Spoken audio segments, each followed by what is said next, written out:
Welcome back to the third and final part of These Are the Voyages, What Lies Beneath, in which we discover that the Ferengi don't really get the concept of a clean computer room, and the whole episode degenerates into a straight run and gun from pack to pack with a boss fight at the end.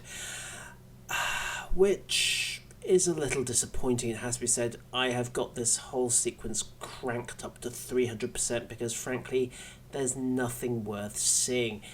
It is standard ambush fare. As I've said in earlier parts, for future episodes, if it's still possible to make these changes, it would be nice to see the Davidians mixing it up and playing a little more in the way of mind games with the players.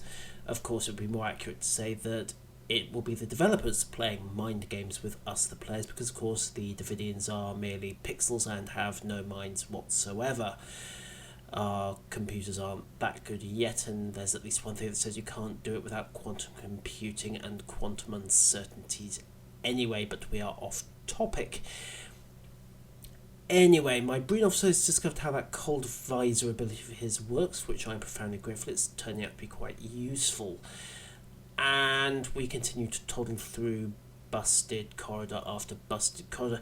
Now, there are several points here, and there's a good plot hint coming up. This guy, if you look at his chest emblem, you can work out exactly which starship we're going to be on next week. Yes, folks, it's the Enterprise. You know who our old friend is going to be. Oh, whoa. What was I saying about mind games earlier? Yeah, please, more like that. So, as we work our way down the staircase, there are several optional side rooms, and each one allows us to set up a trap, for want of a better term, against the Davidians. Now, I'll admit it now, I boobed. I thought the traps triggered automatically. I didn't realise you had to actually break into the room and trigger them yourself.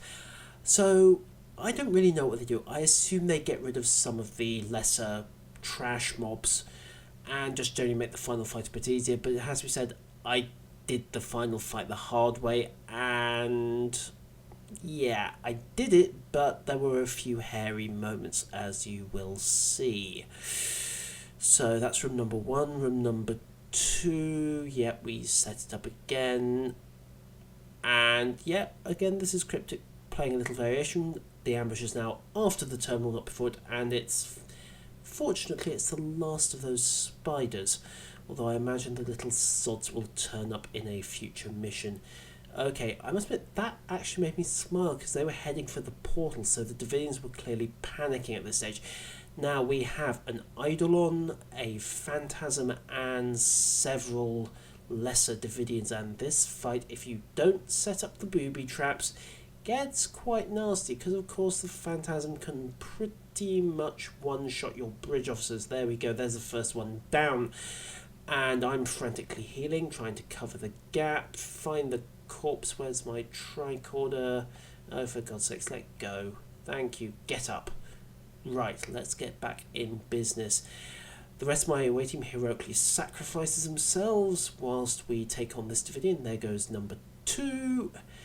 We're still plugging away on the Umbral. Get number 2 back up. Get Rife and Shriss up as soon as we have a moment. This was pretty frantic even on 100%, but because, as I said, it doesn't show anything unusual or particularly innovative that we didn't see in episode 1, I'm not bothering to slow it down and really dissect the fight. As always with the Davidians, the standard trick with the Ghostbusters gun appears to be... Oh, for heaven's sake, you're unconscious again, get up. Appears to be that you group the Davidians up to take advantage of the training, wait for them to go into their purple phase state like that, and then hit them.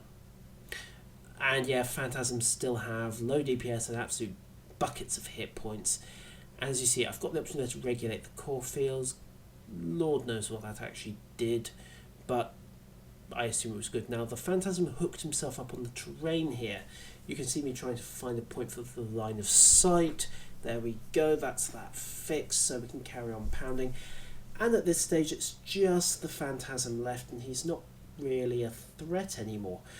But, yeah, higher difficulties, and you would need to use these side portal effects.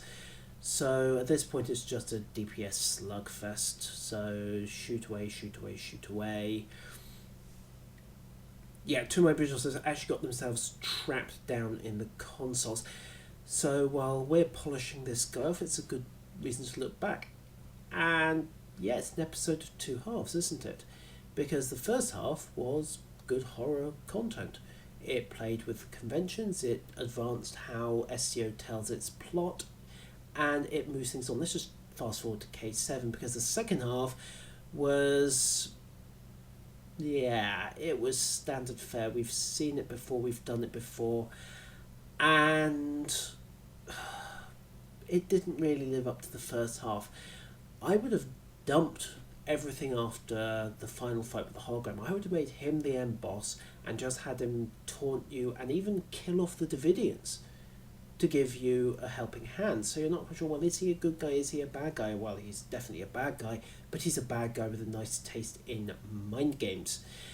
Anyway, we have our plot hints for next week.